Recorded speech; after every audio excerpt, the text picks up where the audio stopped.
geladina. Naquero minho da que não me passe quem fica mal é só você.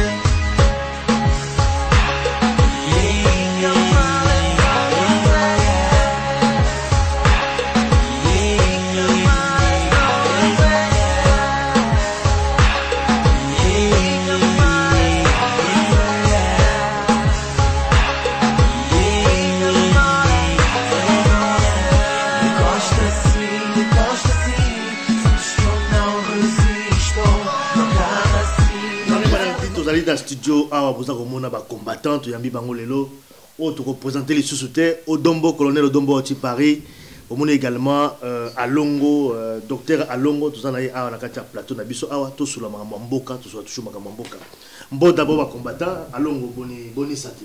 Oui, santé, Zara Kimia, Kolongono, Nanguya Yesu Christu, tout ça, Malamu, puis Bakoko, Bazako Sunga. Oui, bakoko ba osunga ba pesa biso nzoto kolongo poto bunda bitumbo yo to banda yango to bunda te na suka te jusqu'à la libération effective du pays. Donc libération effective ezali différente na libération tout court ezamwa libération quand même biso libération effective c'est-à-dire ata Rwandais moko liso akotika na mboka te ata collabore akotika na mboka te ata bato bazonyoko la peuple na biso il faut bango tout dehors système ya Hippolyte Kanambe alias Joseph Kabila dehors bango tout na ba Mende na ba Tuwana na ba Rugwiza na ba Makenga na ba tout Libanda. Ouais mais alors mais c'est vrai dans quand on m'a aujourd'hui attends Rwandais Moroté Otika là-bas apparemment au niveau ça moi amalgame c'est Rwandais quand même on n'a pas de problème avec le Rwandais je crois qu'ils avaient peut-être un clic pour ya ba Rwandais oh baza ko sala moi pas problème na mboka na biso tellement tout Rwanda Otika la terre vous moi que moi xénophobie attention xénophobie tant on a so ba Rwandais ba Rwando baza concerné ba mo ba mi ebi mena ko moi ngongeza muke na ko kota na ba détail te que Rwando a kota ki na occupation Rwandais est-ce que Rugwiza ta ba tangi aza Rwandais Rugwiza ya kota ki na ninga malamu Hippolyte Kanambe alias Joseph Kabila kota na ninga malamu te so na bi ba Rwandais misusu ba bangate ezali nde ba Rwando ba koti na mboka la biso na nko o bazo ko nyoko la peuple la biso ne tu Rugwiza na douane. Donc, belé, on a contacté, Babisengimana, la police. N'allez pas préciser que le 19, le 20, le 21 janvier 2015 dans Kinshasa, et puis le 22 janvier 2015 dans Goma, bateau à Koufaki, police, il y a Congo et Bomaki bateau. Bateau à non revendiqué. Mais, n'allez pas que, Nakati a armé toute la police, tout ça na hiérarchie. Chef, il y a hiérarchie, il y a Célestin, général Célestin Kanyama Ezali, Charles Bisengimana. A quoi qui poser acte, a quoi qui obéit à ma cité sans mitindo. C'est-à-dire que même Bisengimana Azali n'a qu'à t'y appoquer. Voilà, donc comment on y voit là. Colonel Odombo, au-dessus Paris. Oui, spécialement parce que nous avons besoin de la séance de travail. Mais d'abord, raconte Nabino beaucoup d'années. Beaucoup un peu forte. Voilà, on apprécie les Congolais surtout. Mais Mungo est allé, donc, nous avons la Kanda Bakasi. Situation de ça, Manamboka, na situation des politiciens, bazo continue toujours pour sa peuple congolais. C'est ça qui est quand on a vraiment basé pour la soie. Donc, santé bien, tout est bon. Beaucoup d'années na mettre à Longo. C'est ça, beaucoup d'années parce que bon, c'est vrai beaucoup d'années bino, mais beaucoup d'années cadre d'une tu fais d'abord bino émission le awa. Ils ont vraiment la cadre normalement ils ont séance de travail moi tout ça là pour na ba crime ou tout ça na kati Kinshasa surtout en janvier. C'est ça qui est aux arrêts qui naïe parce qu'il faut tout porter mon indéqué, Hippolyte Kanambe, alias Joseph Kabila. Donc il faut tout porter canachien, plainte la Cour pénale internationale, c'est ça qui est aux arrêts à mettre. Non seulement n'a pas Bisengimana, n'a pas Mende et tout ce genre, tout ce monde-là, toute personne d'une manière ou d'une autre impliquée, auteur intellectuel, co-auteur, complice, que a participé d'une manière ou d'une autre na ba tuerie salami na Kinshasa à correspondre na Babylone Rwanda na ba crime wana salamaki massacre ya population na biso et puis à kokele na Cour pénale internationale.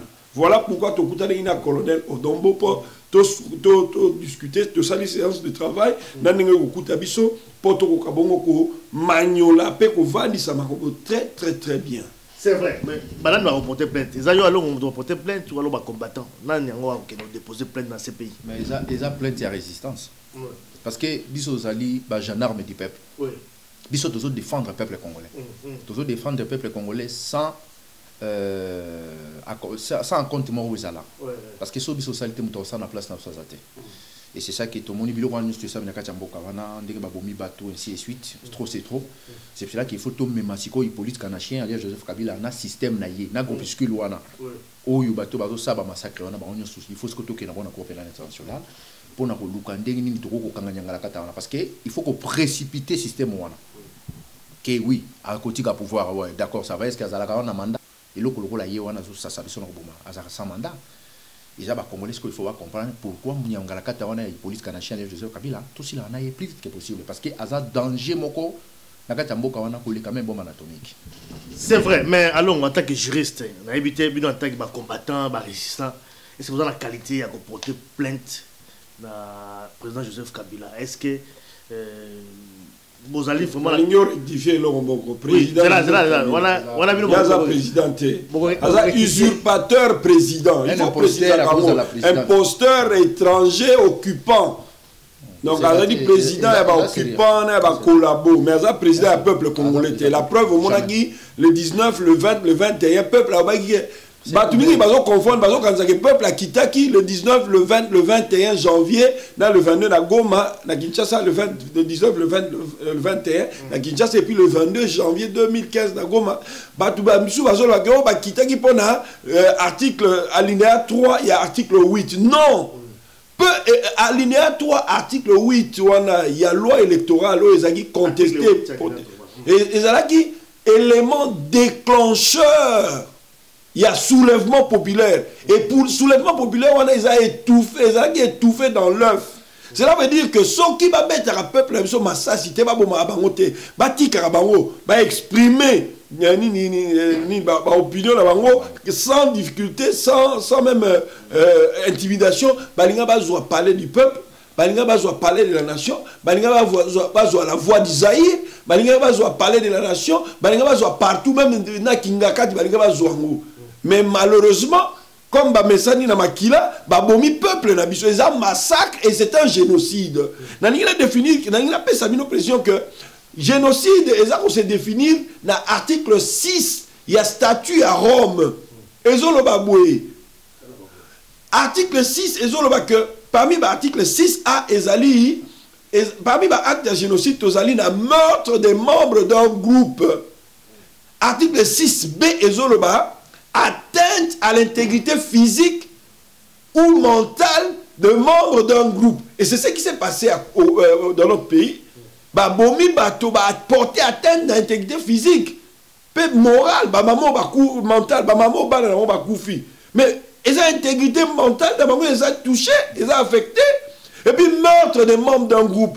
Assassinat, meurtre, assassinat, tuerie, homicide, voilà pourquoi tous ont estimé que Ezali d'abord crime, il y a génocide et puis en plus crime contre l'humanité.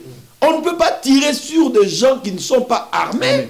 Et voilà, ça, nous ne pouvons pas laisser passer ça comme ça. Il y a tout préparé plainte contre un. Odombo, tout ça là qui préparé déjà ceux qui vous ont la qualité pour déposer plainte. Si vous pour la qualité, naza sûr que yomo se rappeler na comment un livre na ngai mokoboui. Qualité, il y a pour porter plainte, certes, qualité na ngo ezali ne ba état ou de reporter plainte. Mais dans le livre, il a démontré que l'individu peut saisir le coup pénal international. Généralement, ce qui est individu a déposé plainte, ou bien une association de fait et déposé plainte, procureur a étudié, a bien fondé pour poursuivre.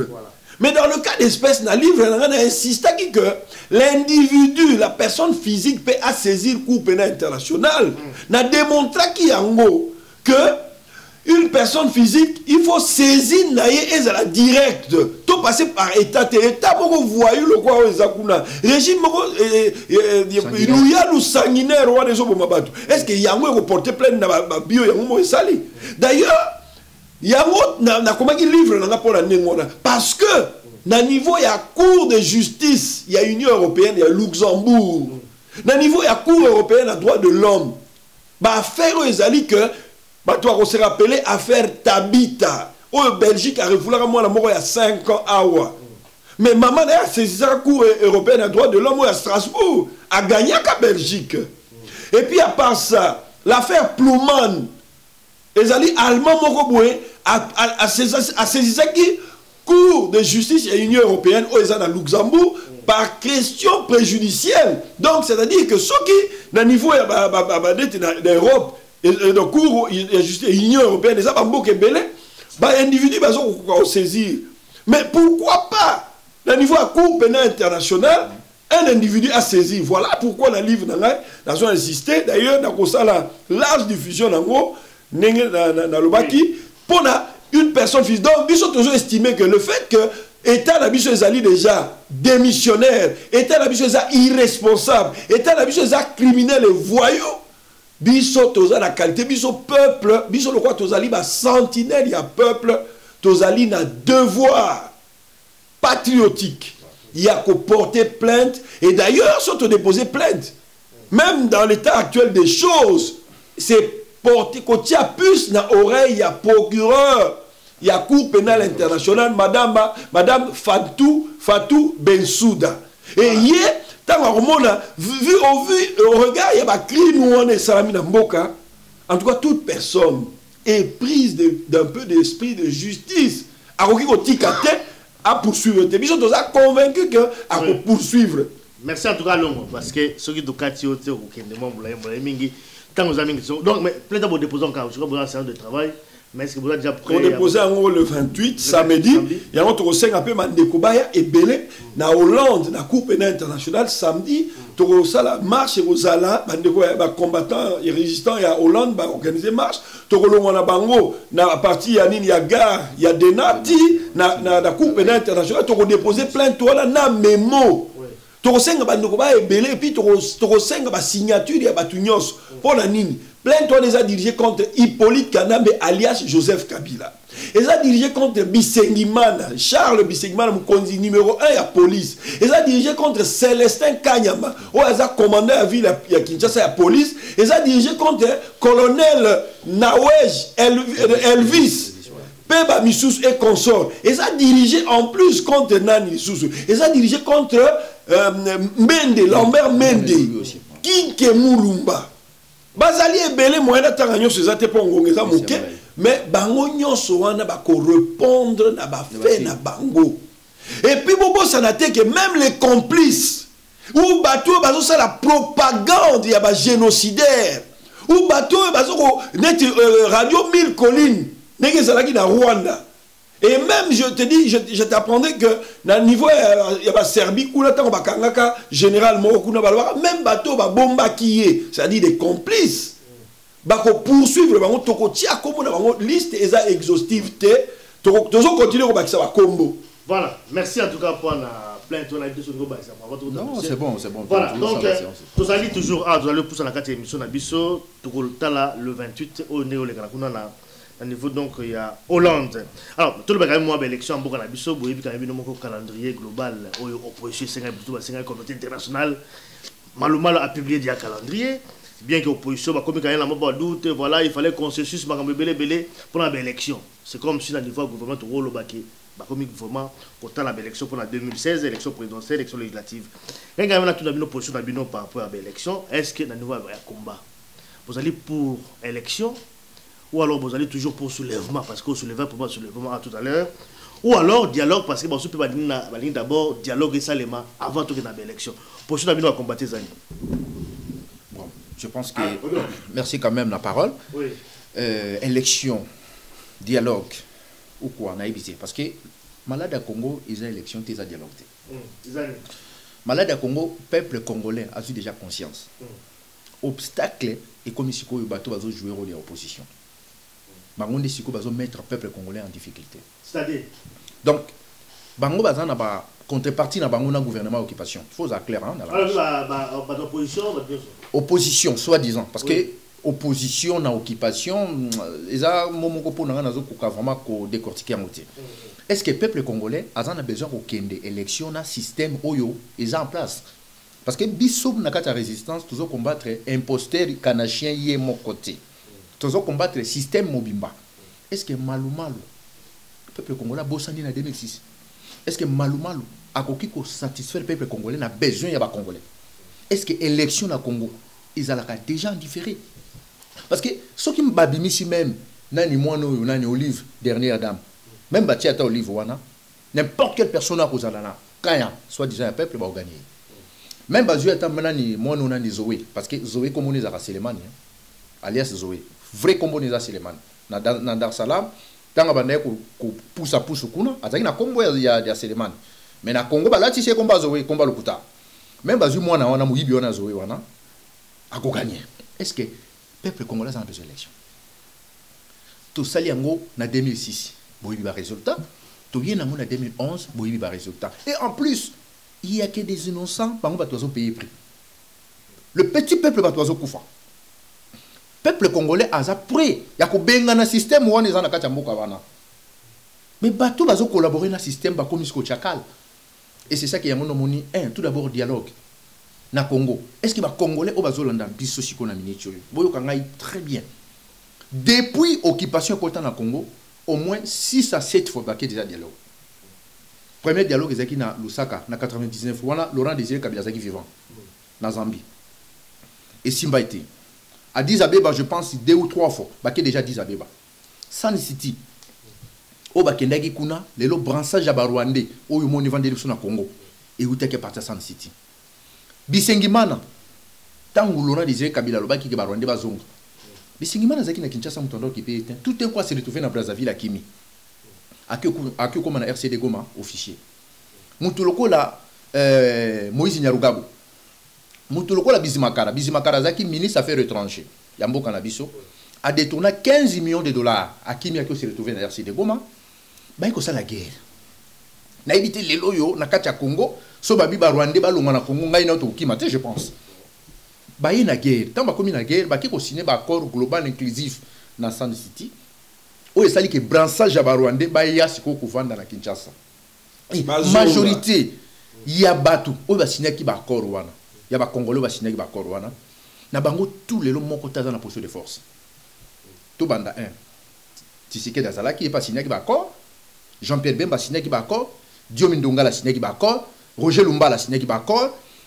Qui encore Olenga Koyi, lui aussi, il a paraffé. Tous ces gens-là, on a signé un accord global, soit-disant inclusif. Nous avons tout les Congolais. Les Congolais, nous avons une position de force dans le Congo, on a signé un accord. L'accord est en faveur de Banane. Ils sont en faveur de Rwandais. Est-ce que le dialogue intercongolais est vraiment primordial? Est-ce que le dialogue intercongolais est salango na Rwandais? Donc pour les Congolais, il faut que les Nzambé, si les Ange Bakiti, les Congolais qui notre dialogue est ça côté. Tout Congolais oiseau parler sur dialogue intercongolais, c'est un traître. Je te dis la vérité. Non, je suis monté. Parce que dialogue, ça la mais là, il prévu disons Addis Abeba, dialogue. Pour répondre place wana, pour naloba nazana texte il y a accord, il y a Addis Abeba. Accord cadre, ils ont signé à Addis Abeba le 24 février 2013. Mais, et là, l'accord Rwanda d'Addis Abeba, c'est ce qu'on appelle en droit des traités. Et traité, ils allaient régis par le droit des traités, les a régis par la Convention de Vienne du 23 juin 1969. Et que Belgique et approuvé et publié dans le moniteur belge le 25 décembre 1993 et approuvé qui en haut, c'est-à-dire ratifié qui en haut le 10 juin 1992 et n'a redéfini parce que accord ils allaient accord international C'est un traité. Donc, dans l'article 2, il y a convention, il y a Vienne, il y a le 23 juin 1969. Et Zolo Baboui. Article 2, petit a, et Zolo l'expression traité s'entend d'un accord international. International, internation, inter-état, état et belé. Régi par le droit international. Qu'il soit consigné dans un instrument unique ou dans deux ou plusieurs instruments connexes, quelle que soit sa dénomination particulière. Donc, accord global et accord, il y a dit Zabébana, et Zali traité. Or, Nakadia traité, tout ça, le principe, il y a droit international, il y a Ius Cogens. Ius Cogens et Zali Nini. Ius Cogens et Zali, ensemble des normes impératives qui s'imposent à tous les États, sans exception. C'est-à-dire que quoi? C'est-à-dire que ezala même Ius Cogens et Zali, règlement international, ensemble règlement impersonnel, impératif, c'est-à-dire ils ont s'imposé dans Moutounyoso. Et Ius Cogens et Zolbanini. Ius Cogens, le quoi s'imposera. Ce n'est pas parce que Rwanda, par exemple, a signé un statut à Rome, tel que Ius Cogens est concerné. Ius Cogens est concerné, ils ont s'imposé par naïe. Donc, ce qui va traiter, ils allaient à l'encontre, il y a Ius Cogens, traité, on est fait à la nulle. Donc, il y a ce qu'on appelle des droits inaliénables. Ils ont dit souveraineté en boca. Ils ont droit inaliénable. Et ils ont droit inaliénable. Alors, il dit que ceux qui même n'a consenti au violer le droit d'anglais, le droit inaliénable, ils ont fait partie de Ius Cogens. Ius Cogens, ils ont concerné en haut. Donc, bref, l'accord global exclusif, pour le gouvernement de la RDC, un engagement renouvelé à promouvoir les objectifs de réconciliation nationale, de tolérance et de démocratisation. Réconciliation nationale, il y a un découlé au monarchie, concertation nationale, il y a un dialogue. Mais je vous apprends que ceux qui, au Tali Malam, accord il y a 10 Abeba, ils ont signé par un pays où il y a agressé qui moque à la bisso. Tous les pays où il y a agressé qui moque à la bisso, les pays où ils ont parti na traité ou na accord il y a 10 Abeba. Tous les pays neti Ouganda. Tous les pays neti Rwanda, Paul Kagame. Mais ce sont les pays qui ont agressé le pays. L'agression c'est un crime. Et l'article 8, il y a statut à Rome. L'agression c'est un crime en vertu de l'article 29. Il y a statut à Cour pénale internationale. Et ça, imprescriptible, c'est-à-dire, il ça va rater. Donc, les pays va agresser, ce sont des pays criminels. L'autorité va payer, qui ne va poser la signature, dans un accord global. Ce sont des. Et d'abord, ils ont violé la souveraineté de l'Abisso.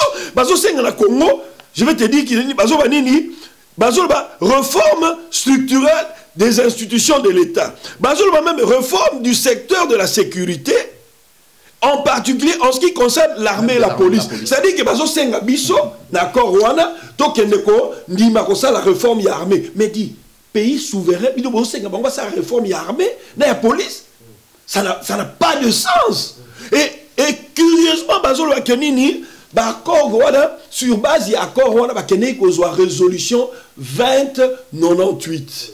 Il y a conseil de sécurité.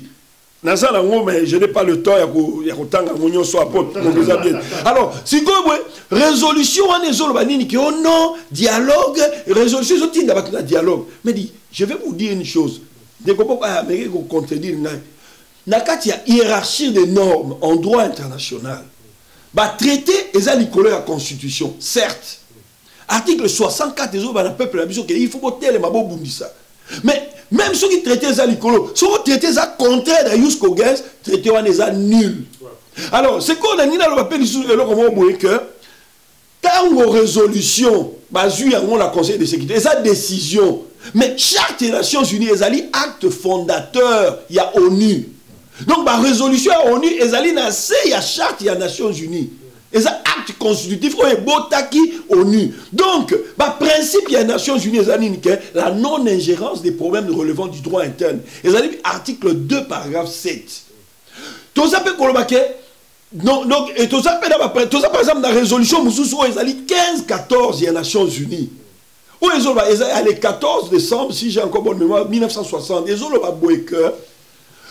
droit des peuples à disposer d'eux-mêmes. Peuple, il faut disposer de Yemoko. Beaucoup imposé été. Alors, les pays qui ont agressé qui ont signé un accord cadre, ils ont besoin d'une résolution, ils ont un dialogue. Mais ça n'a pas de sens. Donc, le dialogue est nul, est non avenu, est à mon côté. Parce que, déjà, d'abord, origine d'un accord cadre, est allé mabé. Donc, résolution à cause de sécurité, à cause des cas, charte des Nations Unies, même que pour respecter l'égalité souveraine des États, et puis, ingérence, il y a un problème relevant du droit interne, article 2, paragraphe 7.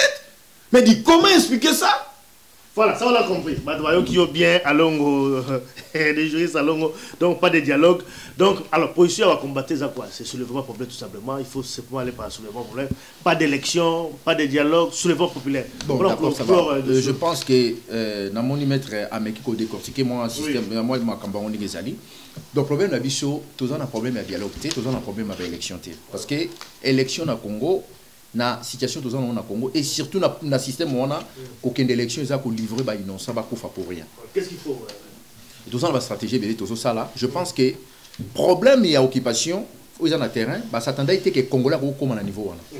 Problème là mon prévenant moni même bah même de bah comme ça la campagne qu'il faut bah nous tout bas enregistrer bah téléphone ici de suite bah et puis nous ça va ça mais ngai puis déjà nous enregistrer na téléphone peut pas avec ça. Na zappe na ouais un numéro de téléphone yaki. Donc tous on ça ni tout ça là. Il y a des politiciens accompagnateurs au bazar pour embrouiller le peuple congolais dans un faux discours na bango. La politicien accompagnateur la banane par exemple.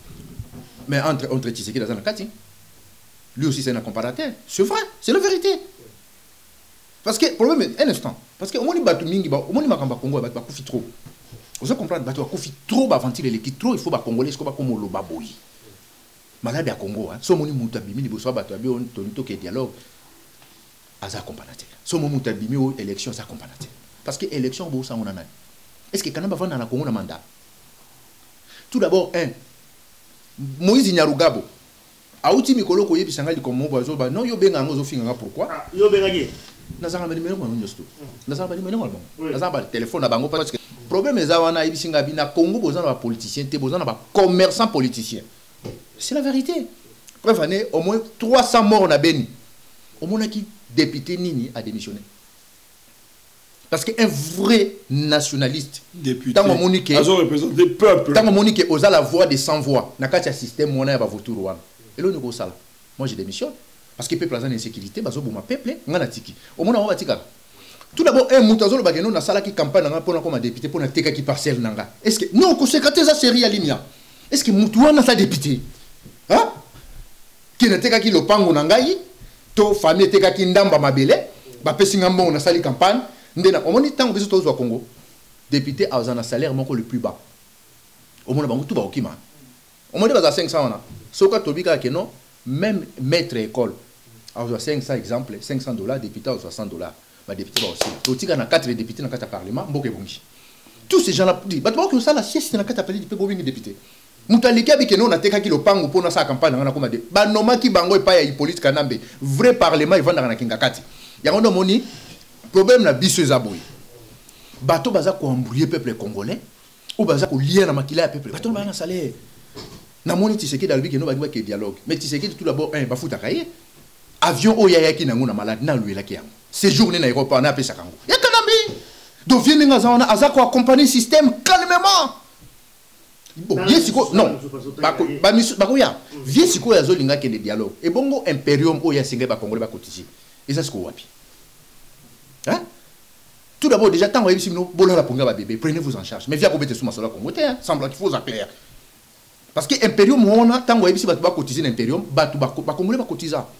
Mais masola imperium ici le ke wapi? Ya on moni tous en a besoin siko ba congolais ba comprendre. Génie les autres pas ba politicien on a. Baza ba commerçant. Basala qui politique pour le peuple on a été. Mboka ni no moni ki ba bomaka ba tous les jours mais aucun député ou politicien mora démissionner. Parce que Ngai, depuis la colline à Congo, je pense que c'est le seul mouton dans mon a démissionné, c'est le professeur Lunda Boulou. Tout le monde doit avoir commerçants. Tous ces gens-là, ce sont des commerçants. Au monde, on a Banganda Tabana Victoire, au monde, on a Bassi partout, Jeep, ainsi de suite. Mais le peuple va souffrir. Ça, on a compris. Tu comprends donc soulèvement populaire, ça veut dire qu'il n'y a pas d'élection, position toujours à combattant, le peuple va se prendre en charge. Oui. Tant que le peuple a bimé, on a une contradiction. Comment va leader basé un projet de société? Comment va parti politique vous met dans Mboka wana basé na décision moko décisive té? Bazo bégayer. Non, na sens ni. Tangi la ngana déjà à part na mona élection Jean PB basé na projet de société. Viet tiseke da kendeke élection na projet de société. Yakini. Yakini. Zong c'est na Rwanda. Yangwana. Non, les zong c'est na Rwanda ko. To yoka na ça yoka. Omoni mona na Cédric Akufa aseimolaki. Maman na kata bilanga leo na ba Congo ha. C'est Rwanda zo souffrir. Na pesa quelque chose. Ba Congolais ba kufimi au moins en 2011. Évidemment les cas aéroport en Gilles. Tant on y utilisé de même na limiter na ndako na. Peuple antikala kana bisengo na pesa modor de ba viola bato ba boma bato. À bout portant au moins 500 Congolais bazana na prison makala. Jour ba kanga ba depuis jour on a tiré bazana na prison. O kana na tuna bango. Hein? Nana tuna bato wana. Yuka famille nani ba kanga ngweza na makala. O kana nani ba beti mo ani masasa kufi. Toujours petit peuple. Maintenant, il faut fondre la mission. Le problème est que soulèvement, au moins soulèvement, il faut qu'on aurait bango, mais soulèvement, c'est que bakoufi lelo, besoin que tu bandaku, allez, nous comme non, position sur batubabimi, place comparer. Atika l'équipe mon mandat na yamokete, azaki kutu Burkinabe. Au moment peuple a bimi opposition talobi non, allez, tout dégager nani muto akinde bela. Mais oh ya biso poubelle on a vendu son pouvoir. Oh non, le quoi va toucher le quoi là tête tika to respecter to. Est-ce que Kanambe dépend va na Congo respecter rani? Et ça politique d'accompagnement va ça quoi accompagner le système bazo ko sa peuple congolais. Tant déjà ba futa kayo, au dédo na biloko gratuit. Tout gratuit. Biloko ko les oya au filet na ndako na yo. Mais où ça kana peuple congolais? Odombo, tu vas comprendre position Odombo par rapport il y a sujet Oyo, il y a élection, pas de dialogue, mais simplement peuple soulèvement, parce qu'il faut se soulever d'abord, peuple à libérer d'abord Mboka avant une élection. Mais alors on a été sur le niveau complété avant tout comme on a dossier à sous comme dossier.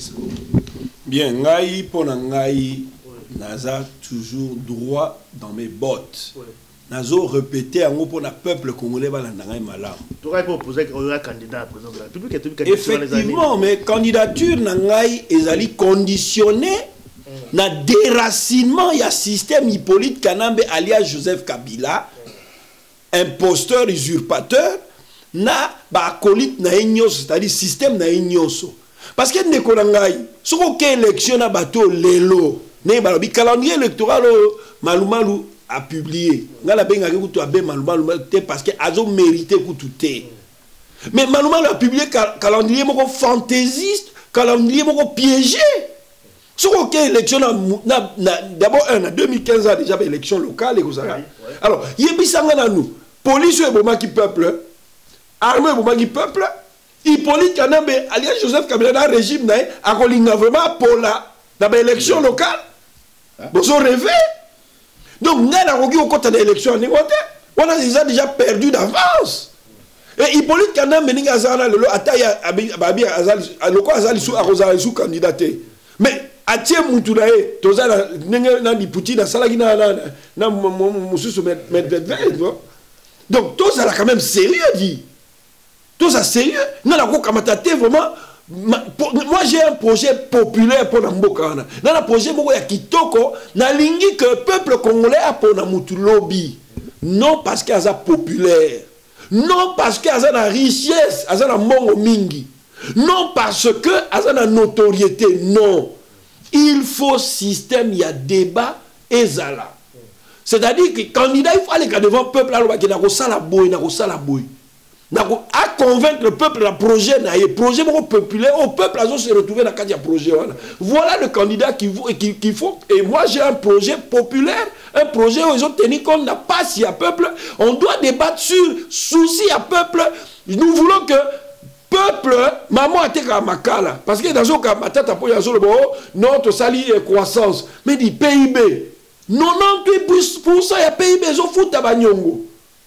Qu'est-ce qui reste pour le peuple? Et maman a été comme parce que PIB croissance, c'est mon année. Il faut que Thomson ekita na nzungu ya pauvre avandaka na kimbila ngundu pauvre avandaka na malweka aza kolia Thompson na ndenge ya bien babwaki fufu na fulu po lia biso tokokola na Kinshasa bato banobwaka bafufu na fulu lelo fufu ebunga na fulu et puis maman atekaka makala soki azoteka nazopesa exemple moko simple maman atekaka makala na début année aza na saki boko na fin d'année akomi na 10 sacs ya makala mais voisine na ye azozanga makala mpo na kolambela. Mais ça n'a pas de sens. Et ça n'est pas donc, c'est-à-dire que l'élection est qui occupation. Occupation, on est allé, article 42, il y a convention 4. Il y a la. Alors, donc, tout ça dans occupation, tu as aucune élection d'occupation.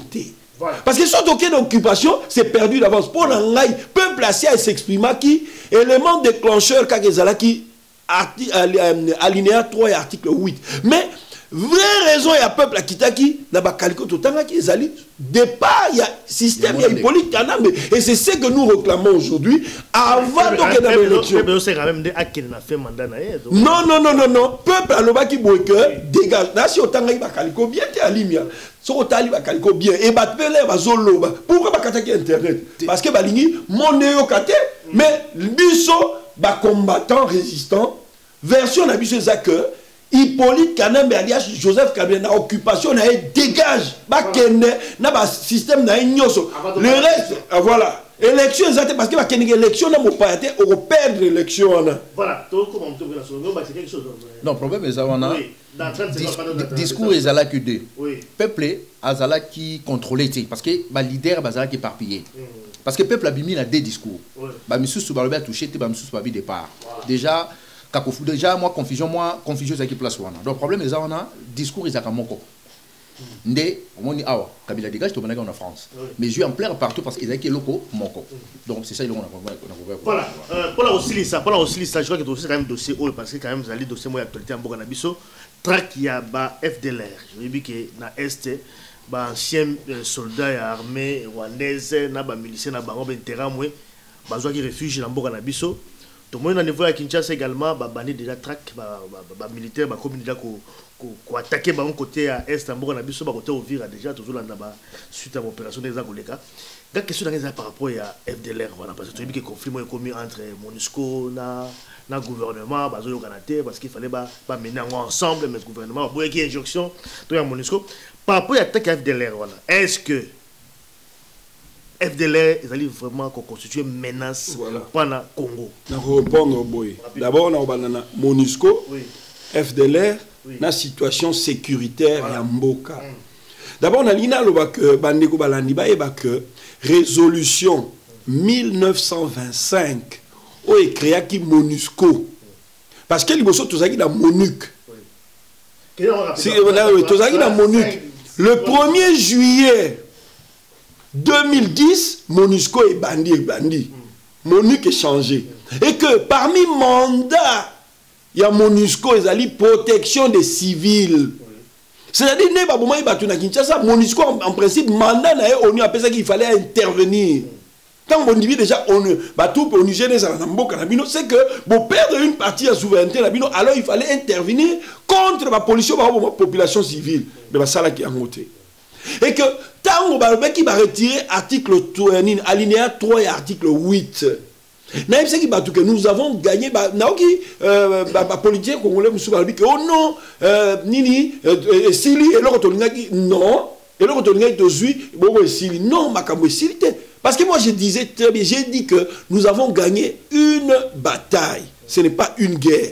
Pourquoi dans le Bagui parce que Naïbi que Hippolyte Kanambe alias Joseph Kabila. Et ça, les lots Zolingati à la langue a créé le Komususu, à part l'Ouana Ningeleki, a créé le Komususu. Et moi, pour l'Angaï, je présume que Hippolyte Kanambe alias Joseph Kabila, tant que Monique a peur, il a changé d'abord la constitution, et Simbité.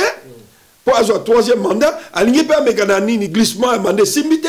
Si quoi qu'on imagine, en dehors même, il y a track, il y a FDLR, à quoi ça, la liste, avant tout comme en 2016. C'est-à-dire que, à quoi ça, la nini, à quoi attaquer Bango, à quoi sa fausse guerre Comme ça, on déclarer, par exemple, état d'urgence, état de siège, que sais-je encore, pendant que, toujours le pouvoir, mais à côté, monsieur, dans la guerre, moi, donc, il y a une élection. Donc, les alliés, machination, tromperie, plan machiavélique. Il y a Hippolyte, il y a des buts, il y a pouvoir. Donc, il faut il faut que vous oulaillez.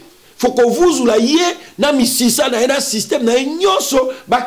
parce qu'il y a un véritable obstacle pour la démocratie, pour l'état de droit dans le monde. Ce qui moutou, on comprend de terre, Congo balobaka ngango. Voilà, au Dombo aussi, ça n'a pas rapport à la FDLR. Est-ce que FDLR a constitué une menace? Parce que tu as vu que depuis 1994, surtout aujourd'hui, 1994, ça fait 21 ans.